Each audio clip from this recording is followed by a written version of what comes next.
he's getting some of the rust off, and I'd see both these teams are at their strongest level right now.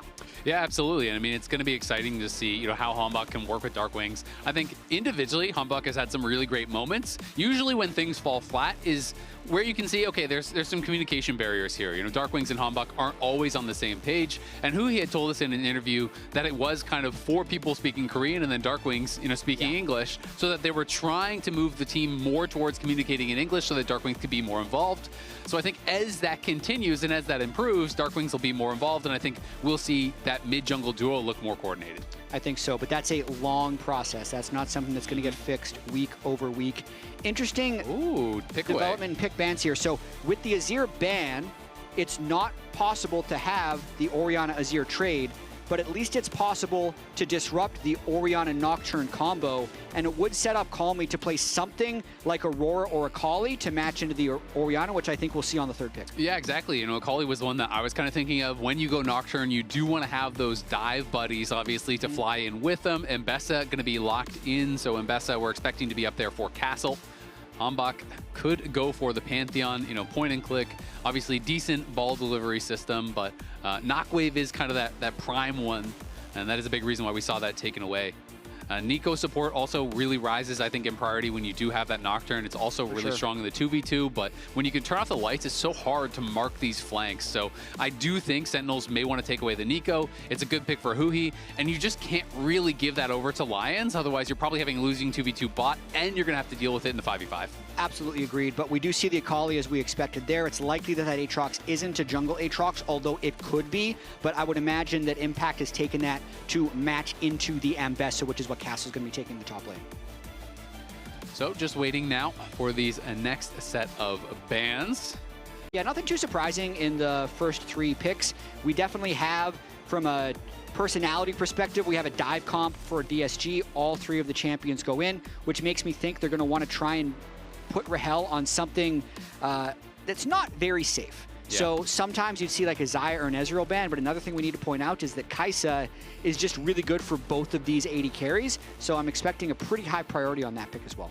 Yeah, I mean, I wouldn't be surprised if Sajed just grabs it here if it's not going to be banned out, because they obviously, are, having such a high priority on that. Rahel also does really like that pick. And it can be quite safe. The Varus going to be banned away, the Kai'Sa going to be taken away. I do think Ezreal makes sense as a ban. Neeko Ezreal, pretty strong lane here. Could kind of disrupt that. Xayah obviously is one of those premier safe AD carries, as you had mentioned, but I think it is a worse pairing with the Neeko. So I would expect DSG to try to ban the Ezreal or maybe take it away, unless they're really just not concerned. But I just think Ezreal is so good at disrupting some of this dive and making their job a lot harder.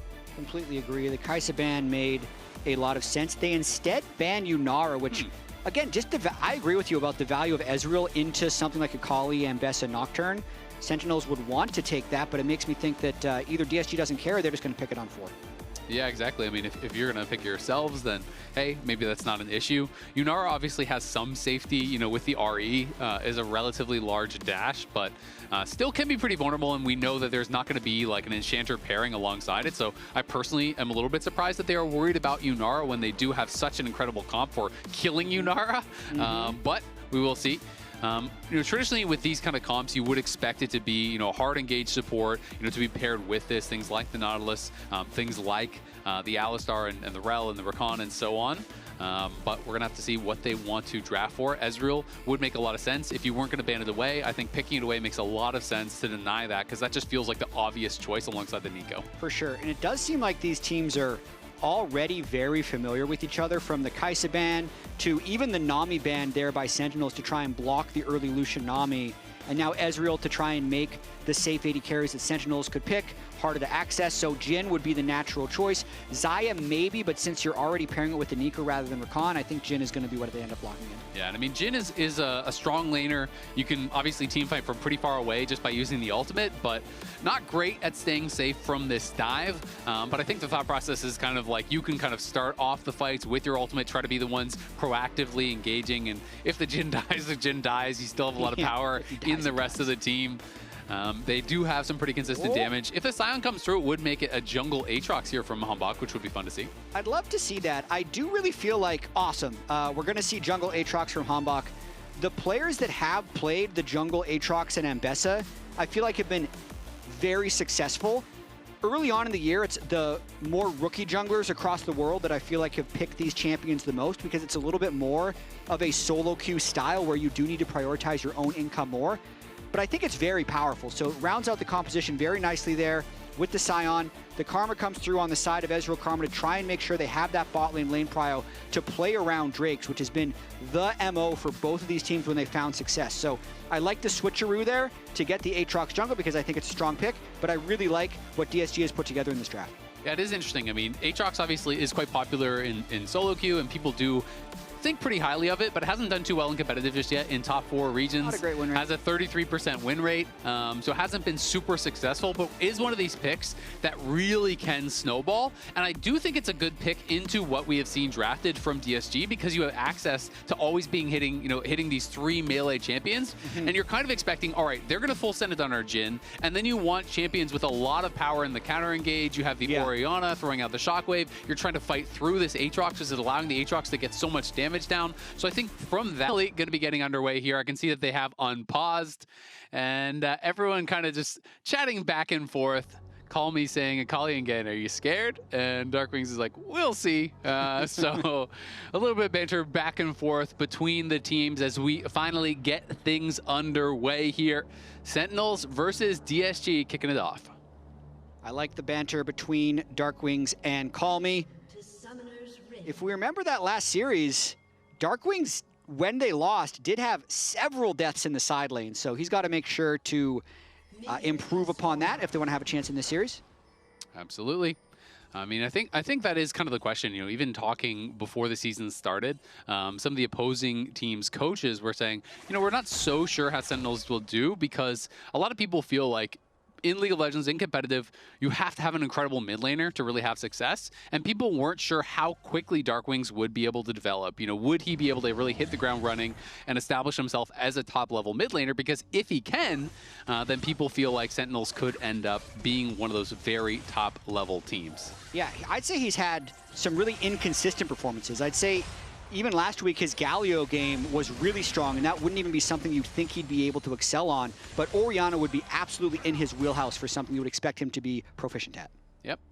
And these two teams, you know, did meet up a couple weeks ago. You touched on it. It was week 1 of the lock-in tournament, but it was a very close series. You know, the goal difference, as you can see, only plus 39 across the entire series. The close percentage, which is when we're within a certain amount of gold, a certain percentage of gold, was very high, meaning that this remained a very competitive series overall throughout those 3 games. Of course, DSG did end up winning, and that was with Kisno, as they are trading really heavily as DARKWINGS wants to get this wave in, and Callme was getting some good damage down, but it's costing him a ton of CS as a result. He was so focused on that trading, he missed an entire wave out of the 2 waves that have come. Yeah, and DARKWINGS had perfect vision on Kryra, seeing him clear the Raptors, knowing Nocturne isn't trying a cheese gank. I think that's part of why DARKWINGS is willing to play so aggressive, is it's against a Nocturne, so usually it's just a full clear, but he's going for it. That's a flash. In, does connect on the E, but he can't even take it. DARKWINGS is too far back. I guess he's just hoping to like freeze the wave now, but I don't think he's going to be able to really hold it. There's not a lot of health on that cannon, so at the end of the day, he spends his flash for the E, and I thought he was going to full send it, but just didn't end up doing that, and now DARKWINGS should be able to TP back, and it's just going to be kind of like you're down a flash for not really much of anything. Yeah, DARKWINGS can only buy the 1 mana crystal, but obviously TP's back. CS is kind of equalized because he did deny a couple with where he got the wave, but I'm going to take the flash over the 3 CS pretty much any day of the week. Yeah, absolutely. It's also just kind of a fun matchup because of what happened in the offseason, right? You know, DSG last year, you know, really struggled through the first couple splits. In split 3, they started getting things going. They got Rahel, they got DARKWINGS, they started to win, and people started to get a little bit more excited about them. But then in the offseason, well, lo and behold, Sentinels come in. They end up taking away a lot of their players. You made What's this? yours? No, I made this. Is mine. DARKWINGS, Rahel, huhi. And it did seem like it was going to be really difficult for DSG to rebuild off of that, but they've done a very good job with the replacements that they found, Callme, Sajed, and Lyonz. But it creates seemingly no hard feelings, right? The Valentine's Day, they're giving hearts at each other, they're bantering in all chat, as long as both teams actually found success, you know? Yep. Yep, absolutely the case. And I mean, it's interesting, right? Because, you know, I was talking to Ido in the offseason, you know, and he was just saying he can't blame any players for wanting to join Sentinels because the relegation tournament was so stressful for them. You know, they found it really, really intense, really, really stressful. It's a lot of extra, you know, practice during the off season, and then it can feel like, okay, if we lose this series, if we get relegated, because DSG is in the guest slot, they don't have a guaranteed spot. If they lose that, well, guess what? You might not have a job next year, right? So a lot of the players found that incredibly stressful. And so as a result, you know, he was saying, hey, we can't really blame these guys if they want to be on a team that knows they're going to be in the league next year. And I'd also say, as a fan, this is the way that I'd want it to turn out. Like if the guest slot team or DSG ends up just being the team that's really good at finding young rookie talent, and then they get to display their skills, they're going to become fan favorites pretty much right away, because it's been so long since we've been very excited about having like a surprise team in the LCS, because the way this ended up working is DSG kind of got last pick of the talent, and they're performing towards the top of the league, which is got to feel very good for the org and for the players involved. It really does, and it puts a huge onus on their scouting, right? You've got to be able to find the diamonds in the rough, the best players in Tier 2 to be able to bring up and really try to get them going immediately. It's also just kind of funny because DSG now looks really good, you know, and there's a world in which it's like DSG wins the split and then they have to go play the relegation tourney. Yeah, I mean, you and me were talking about this. I forget what your prediction on the dive was. Was it DSG 3-2? Yep. That ended up being my prediction as well, but it just doesn't feel right yet. And part of it is just because we saw DSG losing so much last year, but based on the games that they've played, they've been very successful so far, and it does seem like a sound prediction. So we'll see what they can deliver today as we are nearing the 6-minute crab, and we have a mid lane / jungle fight. Yeah, as HamBak going to be face-checking Kryra, will get feared up, and not going to be ran down or taken out, but it means he gets chunked pretty heavily, so should give Kryra the edge on this scuttle. I think HamBak's just going to have to give that up, especially with Castle moving over. HamBak just has to base. As huhi taking quite a bit of damage. There's a shift in there from Sajed, who is getting some damage down. huhi will survive, but again, a winning trade there for DSG. They win the skirmish round mid, they win that skirmish round bot as well, and they get access to the plants as there's an ult in from Castle. Impact's gonna get interrupted on his ulti, getting incredibly low, flashes out. Castle will not be able to finish him off, but that is great for Castle because Impact now has no ult, no TP, so he can try to potentially crash this wave, deny some minions there from the Sion. Yeah, very nice laning there by DSG. I feel like they were just very aware of the way the map was working. There's been so many battles around that second Scuttle Crab spawn, and I do believe it's very important. You see teams in the LCK doing this so much, but FlyQuest and C9 have been very vocal about how important that was. And Kryra was just set up there first, right? He had control ward in the line bush, pushes HamBak back, gets level 6, but then concurrently, since you had the level 6 Nocturne, Castle's able to go all in because he'll win the 2v2 with a Nocturne ult. And since all the junglers were top lane, their Ezreal Karma goes super aggressive and wins a trade. Yep. So just all collectively, they were very aware of the state of the overall map. I mean, it was fantastic. And there was even one more knock-on effect when Impact has to go back to base. So then Kryra says, all right, I can invade. And he takes away his blue because he is level 6 to level 5 over HamBak. So they get the blue. They win skirmishes in all 3 lanes across the map. And DSG, you know, utilizing that pressure. It is just a slight gold lead, though, of course. You know, it did not result in a kill or anything like that. But still, it's nice to see DSG playing aggressive, realizing where they have that power, where they have those advantages, and trying to get the most out of it. And that's a lot of the stuff that top teams are able to do is they can get these small advantages, which will then ladder up when we end up seeing team fights. So the first team fight of this game is probably going to be around the first Drake, since that has been the primary win condition for both of these teams. Week 1, Sentinels wasn't very organized. Week 2, they took 8 Drakes in 2 games, got 2 souls and won a 2-0. Last week against Lion, DSG got the first 7 Drakes of that series against Lion. When these teams are winning, it's because of their ability to control what has become the primary objective in League of Legends this season, which is the Drakes. It's also pretty interesting. DARKWINGS is going to be going back to a very old school style build, which is the Roa. Almost exclusively, we have been seeing, you know, the really bursty builds with Ludens, Shadow Flame, Deathcap, you know, all of these upfront burst items. But because there's the Ambessa, the Nocturne, all of this, they're playing it pretty defensively.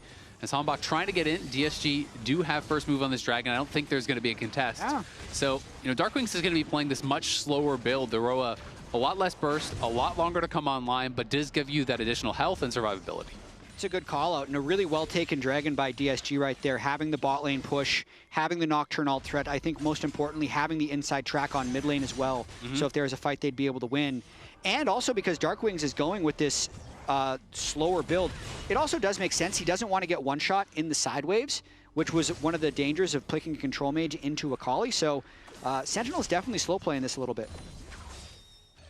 Yeah, and every time we look top lane, it's like, oh yeah, you know, Castle's really bullying Impact. But then you look at the CS and you're like, it doesn't really matter. You know, it's kind of just how Sion plays. Sentinels, though, first here on the grubs. This could be a fight. Castle wants to go moving in. over. DSG gonna go for it. In comes the ulti, in onto the Neeko, but the pop blossom pretty good. The fear does land. Neeko's gonna get knocked down, but is that going to be enough? Flash away there from Lyonz on the side as HamBak trying to get something done. Big shockwave across 3, but not a lot of damage behind it. Sentinels just have no consistent DPS in this fight.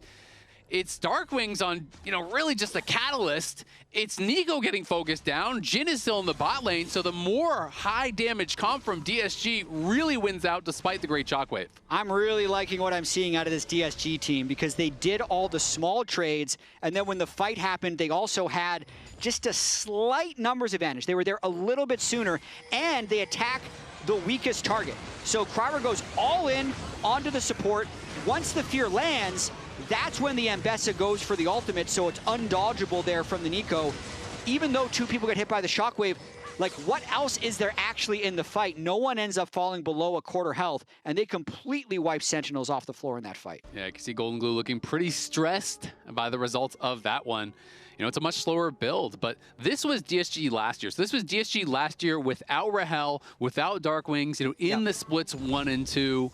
They really struggled, 2-18. And so the reason this is important is because once they then lost those players coming into this year, people were thinking, oh, are they just going to go back to that sort of level of performance? But even losing Rahel and DARKWINGS, they're able to bring in Callme, bring in Sajed, bring in Kryra, and have a lot of success. You know, they're starting off pretty hot. They're looking really good this game.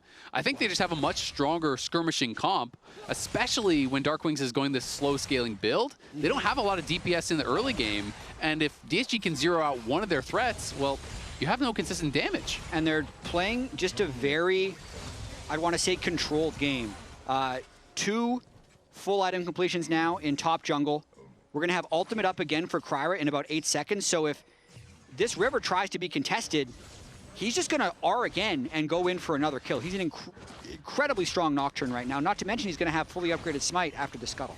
You can see Castle here looking for a bit of a proxy play, trying to be annoying to Impact, and is going to be able to clear that up as he hits level 10.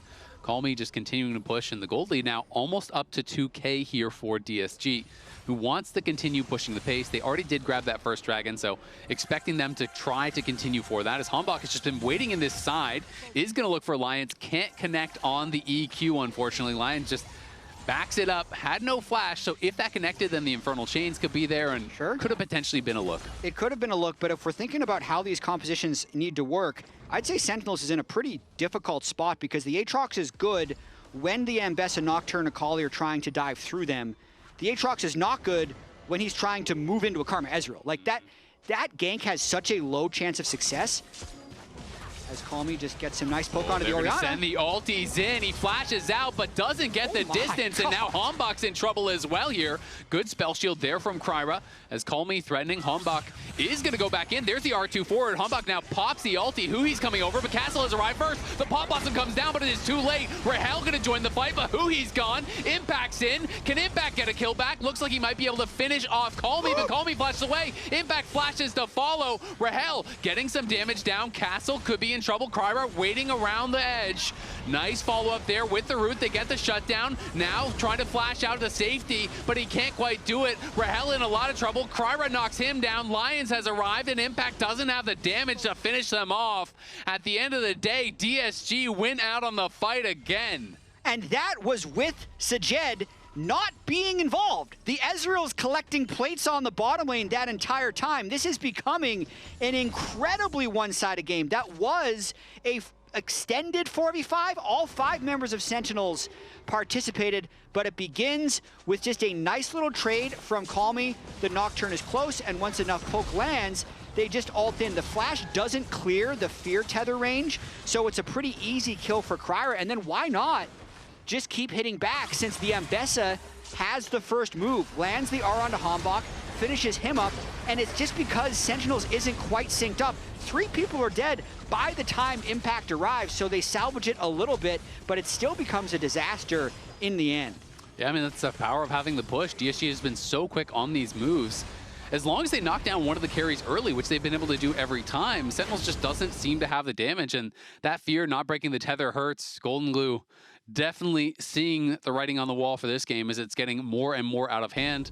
It was also worth noting, we'll see how many role quests are completed now. So finally, HamBak completes his, but it was 5-2 role quest completions after that fight. So they did have that advantage. It's so funny, the role quests seem like the completion time doesn't matter in 9 games out of 10, but in moments like that, it can actually have such a big impact. They're here on Drake number 2. Nocturne has level 11 and ultimate once again, so the river is, you just can't pass into the river, I feel like, because Cryo will kill you, so should be a pretty easy Drake. He's going for a steal though, desperation. Yeah, can't quite get it away. You can see that Rahel was heading up towards top lane to maybe try to think about a play towards Castle. Castle, though, just constantly pushing that in. He is now 4-1 on the Ambessa. Has been very quick to move towards these plays, constantly having to push on impact. We touched on it earlier where it's like the gold was basically even though Castle was winning the fights. But because DSG created action that Castle could use his tempo to fight at, it exploded that lead to something that actually feels like it matters now. It really does. And then also when the Ambessa gets eclipsed, the matchup definitely changes with every champion. So he's perma-pushed right now. Really, they're just keeping pressure on all the lanes, and as long as Cryo's around when a skirmish happens, he's going to be ulting in. So he's just kind of walking around the map, collecting objectives right now. We need to see some miracle huhi engage, I feel like, to bring this game back into normalcy, or just kind of baiting Cryo into diving too deep, since he does have that extra bounty right now. But this has been a very impressive game to me from DSG. They've done all the little things right, and they've found good fights. Completely agree. And there's finally the role quest completed there for DARKWINGS just this minute. He had been sidelining for a long time and wasn't getting as much role quest completion as a result. DSG look like they're going to be able to grab this Herald uncontested. Set on him. Yeah, it is going to leash, unfortunately, but doesn't fully leash anymore. So just pull it back into the pit and are going to be able to eventually finish that off as they're set up really well in the side lanes. You know, Akali and Ambessa both really excel in the side lanes, and we'll see what they can get done. You can see that little second Jhin on the minimap down towards bot lane is huhi. So he's trying to see, is there any sort of a trailing play I can make? Can I at least create some safety for DARKWINGS? Because you do not want the Akali in a long lane against that Orianna feeling safe to look for all ins. Definitely not, but this is the perfect situation when you have a team comp that wants to flank into the back of fights with dive buddies galore for the Nocturne, Akali, or Ambessa flying in. These types of compositions don't work very well from behind, but they work exceptionally well from ahead. And it's looking like first turret is just a matter of time for Castle, as he's going to get a couple shots on it every single cannon wave that arrives. And Impact is, I mean, yes, he has teleport, but he doesn't have many other options in this lane. Yeah, and even his TP's on cooldown. Had the ulti, though, which I assume is what you meant. Just be able to ult back to lane. The role quest thing actually trolled me there. Yeah, it does trick you sometimes. But we'll see as he's going to go for an ulti. But got a minion to Castle help. got out of the aggro of the tower, but in comes the Neeko ultimate, trying to actually turn it around. But Castle just flashes out using that public execution plus the flash. Wasn't even a flash, excuse me, just the public execution and a dash to be able to get safety. So holds onto the flash. So Castle navigating that really, really well, even with huhi on the roam. Stays safe, doesn't have to spend a summoner, just trades the ultis, and it's huhi that actually uses his flash. Yeah, and DARKWINGS teleports up to try and match. I mean, they're sending the farm at Castle, and he's still able to clear the wave pretty easily at half health. This also means that Callme is going to be able to get solo turret gold himself, so both solo lanes and the jungle now with over 1,000 gold advantages. Sentinels trying to get a little bit back on this play. They do have a 3v2, but they're just, since they don't have good eyes on the Nocturne and Cryo would be in alt range, any type of dive would likely just lead to a bigger deficit. I mean, Sentinels are just really struggling, I think, with lane assignments, right? Because once the Akali and the Ambessa both get ahead, there's not really anywhere safe for the Orianna to go. So Neeko's kind of just walking around the map trying to stay around DARKWINGS so he can actually be able to farm. They know they need to get him strong, but, well, that ends up being Cryo just power farming, you know, DSG being able to move around the map and kind of winning both sides. And even though they got Impact out of this matchup, that was pretty tough. Castle just bases, goes right back down towards him. We'll see if Sentinels are going to try to swap again, because they would rather have the Akali laning against Impact here. You know, he shouldn't be able to burst down Impact. But DARKWINGS is going to struggle in either matchup. Yeah, I mean, they burned their TP to get him top in the first lane, and DSG was just able to match it with the tempo they have, maintaining the teleport on the Akali. So, I mean, Azael, this is a stop. Yeah. Like, but it's happened from the little things snowballing into the big things. Even from the first level 6 spawn that we saw that Kryra was in position to capitalize on, to the way they found all the skirmishes. They've controlled all the important objectives. They got the Rift Herald as well as the 2 Drakes. They still haven't even expended that Rift Herald. They're probably waiting to see if the 3rd Drake is going to be contested whatsoever.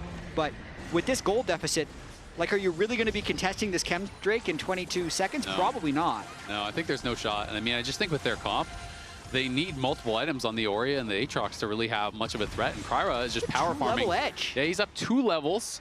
And we'll see if he can win the smite. No, HamBak does get that, so HamBak does go to 12. That's something going right for them. But this is one of those games where sometimes you'll watch a game and people talk a lot about tempo and you're like, yeah, but they didn't get anything. Well, this is a game where they got everything, right? Yeah. They had pushing lanes across the map. Kryra used those really well. They forced skirmishes that they then moved quickly to and were able to create a very big lead as an advantage. It is now all of the outers gone. It's a 5K gold lead at 20 minutes here. And Sentinels are trying to slow down the bleeding, but Soul is up in a couple minutes here, and Sentinels are just going to have to settle for a scuttle on the top side and trade for that dragon. Yeah. Jhin ult opens up for fun. Opens up, closes down. Yep. And game 2.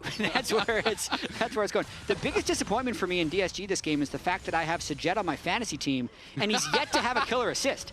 Everyone else is doing too much positive work that he's not cleaning up fights like he has in the past 2 weeks. What are they What's doing? happening here? Castle's actually been... What is this? Normally it's the top laner that's 0-0-0. Sure, you're stomping the game, but what about Jatt's fantasy team? Sajed, please. Start creating some action. Yeah, Castle into a little bit, so Sajed can get to some team fights before this is done. Please. Don't get enough fantasy points for turret plates. That's true. Yeah, gold leads don't give you really much of anything. But Callme, he has 2 items completed. Castle's got 2 items completed. Kryra's got 2 items completed. Across the board, they are really online. Yeah. And when you look at the inventories of Castle, Kryra, and Callme, and then you look at their counterparts, it's really sad. It is very, very hard for them to get anything done here, as Rahel will Ghostblade and flash the wall to survive for now. But a nice bit of pressure there from DSG, and they're going to continue moving forward. Ezreal does chunk Rahel low, but much to Jatt's dismay, no more fantasy points earned by that. Still 0-0-0, man. Doesn't matter. It's tough out here. It doesn't matter. 3.5 minutes until Sentinels can also concede the soul.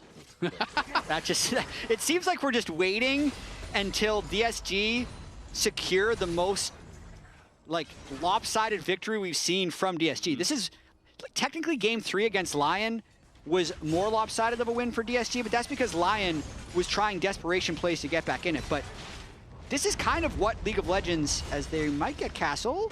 Nice little CC chain there as they use the point blank ulti and the deadly flourish to lock up Castle. Castle flashing back. Can he get out? The Q's come back up, but he's flash rooted by huhi. Is he going to turn around and get a kill? And of course he is in the 1v3, takes one with them. And now in comes Sajed as well as Kryra. The TP going to arrive here from Callme, but Sentinels have backed it up. It cost them the flash from huhi, cost them a lot, and it was just a 1-for-1, but at least they got Castle. I mean, they got Castle, and they didn't lose a ton of tempo because DSG was slowly moving to support him rather than trading up for turrets or tempo on the rest of the map. Like, that could have been a play where DSG could have just started Baron and potentially taken it. But the point I was making is this type of slow, methodical victory at 22 minutes where you're waiting for the soul is one of the most reliable ways to win League of Legends games now. With Baron only giving you half the gold reward that it used to, as well as being harder to kill, the reliable way of winning is going for Dragon Soul. So in this weird period where Otacon used to accelerate the game, I think we're going to see a lot of teams just kind of keeping the game in a holding pattern. They're going to get slightly more farm than you during this period. They're going to try not to give you bounties, and then they're going to take the soul before eventually going for Baron in the end. And we can see this play one more time. It's just honestly really nice CC chain. The point blank ultimate into the deadly flourish buys time for that full Q smash from Impact. Then the flash forward for the root. Even with all of that CC chain happening, he still gets a 1v3. And he wasn't even trying to kill him until the Neeko flashed on him. He was just trying to run, but that is how fed Castle is. Yeah. And it's 1:30 until Seoul here. Kryra also, these are the dream Nocturne games. When you were just power farming the whole time, and the only times you ever have to fight is with your ulti, it feels so nice. I mean, he has kept up basically with the Soul laners. He's actually ahead of Callme on experience on the Nocturne jungle. And I think Sentinels probably will contest the Soul, because I know they're thinking it's pretty cooked. I mean, maybe they say, you know what, we just stay in our base and we wait for Elder and hope we get a flip. That's kind of the other option, but often, you know, in these kind of games, you see teams just kind of walk out, fight the Soul, get aced, and then the Baron goes and the game's kind of over. I think the Soul is the correct time to do it. You see the Actualizer on Orianna to maybe give them a little bit more burst. Also, it's an Infinity Edge on Rahel, so that's another change to this season with the fact that AD carries have such increased gold income. The game starts sooner, but Dragon still spawns at the same time, plus the AD carry quest, plus the cashback. I'd say last year if a team is going for a 25-minute Soul, the team with low income would never have a 3-item AD carry here, but now they can actually fight, right? The AD carries are equivalent in gold. If you land a good Actualizer ult on the Orianna, and if your Sion is taking the right space, it's absolutely their best chance they have to salvage this game. Yep, and they are kind of first to the objective now. Kryra just coming out of base, doesn't have the full money for the GA, but did get his BF. Castle, though, has 3 completed items here. He's monstrously strong, and he is on the side. Has been spotted. In goes Kryra, and they're just looking for the Jhin. The ulti, though, misses. The Pop Blossom counter engage, not too bad. Rahel trying to survive, but he's not going to be able to do it. DARKWINGS has to flash out. He has no health. Castle falls. Callme is low, but it's Impact. HamBak trying to make a stand here, trying to get something done. They just don't have the damage. HamBak flashes in, does got one. DARKWINGS still there behind Impact. At the end of the day, though, it is +1 for DSG, as well as a big health advantage and the jungler staying alive. And that should mean it's Soul for DSG. It'll likely be Soul, but this was a well-played fight from Sentinels.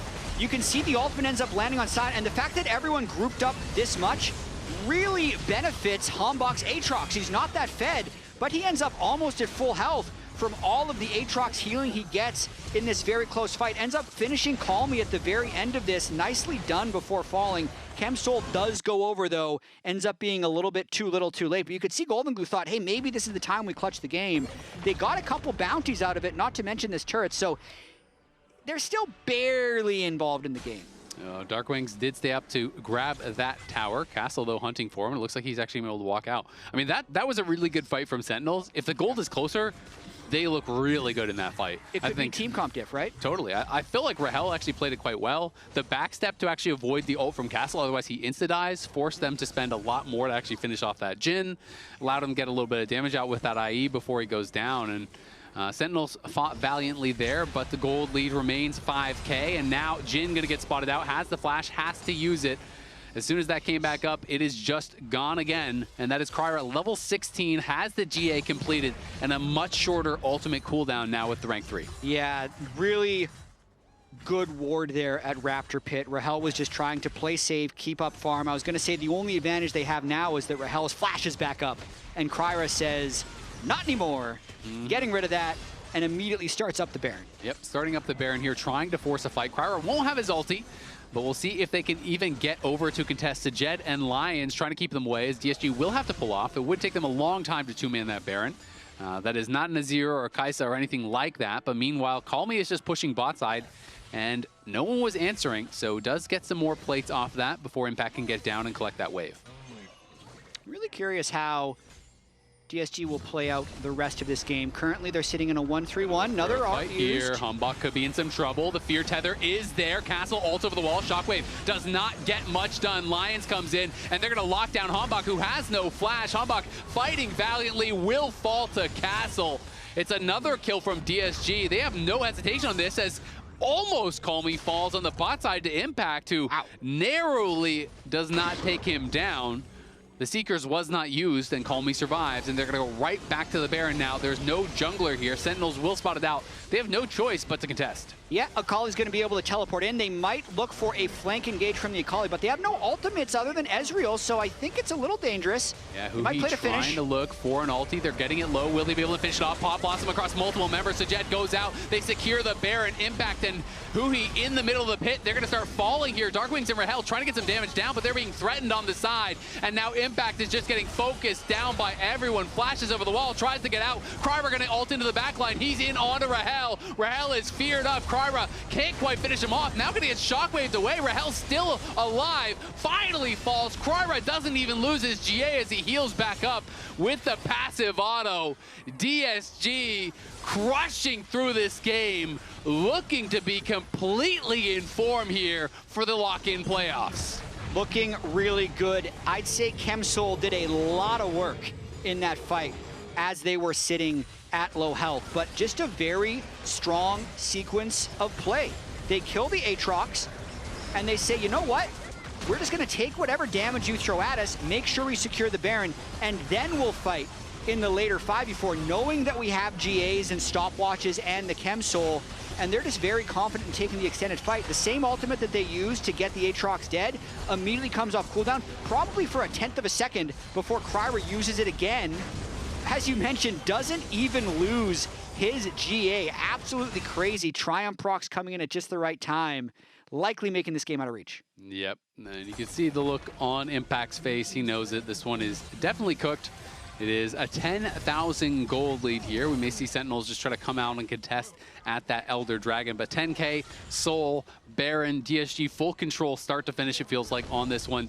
Really playing a great game, and Castle just monstrously ahead now. 4K in the gold lead. Impact trying to just kind of create a little bit of space to knock down that wave so they can then run mid and try to clear out that wave that Kryra is buffing up. Yeah, I mean, Sentinels really just trying to walk forward because they knew it was 5v3, but since they're more of a counter-engaged team composition, unless huhi finds some miracle play with no stopwatch to not instantly get one shot, they're not going to be able to withstand this. But yeah, they're playing 1-3-1, which is, generally speaking, a pretty risky strategy, but with Nocturne, able to pick their side. Yep, going to be going in onto DARKWINGS, and he is just dead in a hurry. That is the difficulty of playing against that Nocturne in that mid lane. Joins the side lane very easily. Down on the bot side, you can see no one there to answer that wave. As Sentinels were trying to clear out mid, we're trying to respond to the dive top. DSG, though, make the dive cleanly happen. Kryra stays top now. They're going to lose all 3 towers in a hurry. I mean, this is the best game I've seen DSG play. They're doing so much right, as we might just see him die. Yeah, Castle does fall, but they triple inhib them at the same time, very likely. A little bit of health on that mid lane one. The Jhin ulti going to be opening up. Sentinels tried to force the fight here, as they are going to get a nice root. Good catch onto Sajed. He gets burst down. Lyonz falls as well. There's actually a timing window to maybe try to force Elder. The tough part is it could still get stolen. Maybe someone could backdoor, as Kryra's still on the map, but 30 seconds until Elder spawns. There's 40 seconds here onto Sajed. And Castle won't have TP when he respawns. If that's not a caster curse, I don't know what is. They had played so well. I'm like, best game they've seen.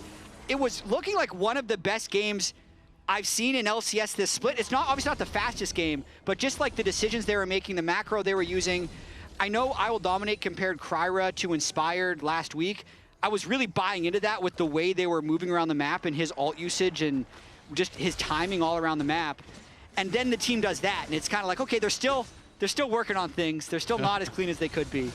It's not Inspired. He's Inspired Junior. So give him a couple of years. It's not his fault. He just wasn't controlling the team well enough. But as you mentioned, this could be Sentinels trying to pull the game back. They're just going to flip this Elder if they know it's good for him.